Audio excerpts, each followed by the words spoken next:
What's up, everybody? Hope everybody has had an amazing Monday, had a great weekend. Yesterday, service was phenomenal, but that is to be expected.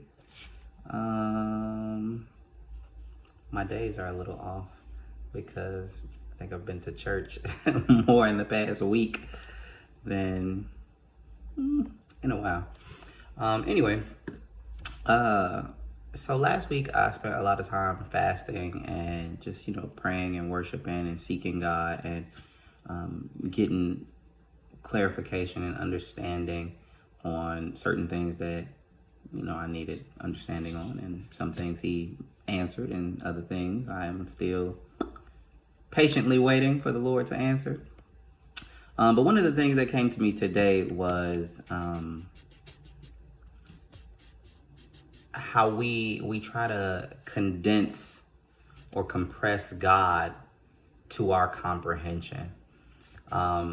We oftentimes say seek God with your heart, but what does that really mean? A lot of people will just read the Bible more, or seek spiritual guidance from some leader or pastor or a person who we as a people place on a pedestal, believing that they have some type of access that we don't have to God. But God is available to all of us. He is the power that He has given to your pastor and the prophet and the prayer warrior.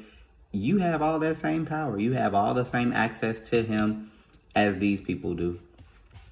But one of the things was that I've been thinking about is how we as people reduce God to just being the Bible, or thinking that the Bible is the only way that we will hear from God, or get an understanding of who God is.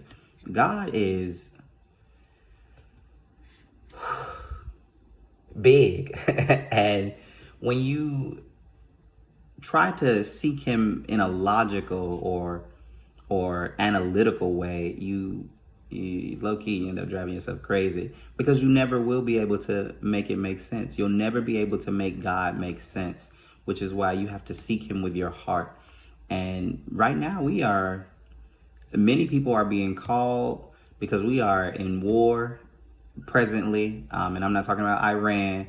We are in a spiritual war, and God is calling His children back, but He's tugging at our hearts because He desires your heart, not the works, or what things you do. He wants your heart, and He wants your obedience. And that was a revelation that I had yesterday, was God wants to be first in your life above all else. Anything you put before Him won't last. You will have confusion and chaos until He strikes it completely down. He wants to know that He is before your job, that He is before your children, that He is before your husband or wife, that He is before all of your desires, all of your wants. If you put God at the forefront and the head of your life, He'll give you the desires of your heart. God doesn't expect perfection from you. He doesn't expect that you will get it right every single time. He knew your end before you ever even knew your beginning. He's waiting on you to accept Him in your heart and seek Him and give Him the glory and the honor.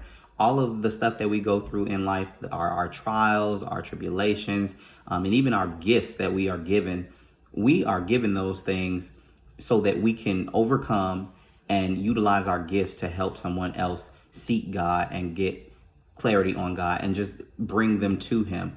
Oftentimes we think that we have to do God's part or do God's work, when in reality it's just sharing your testimony, sharing a word, sharing what God did for you can bring someone closer to Him. And that's when God comes in and will step into that person's life. And when they're ready, and when they're at a place where they truly can open their heart and truly give everything over to God, that's when He'll manifest and He'll show up and give that person all the clarity and all the answers that they need.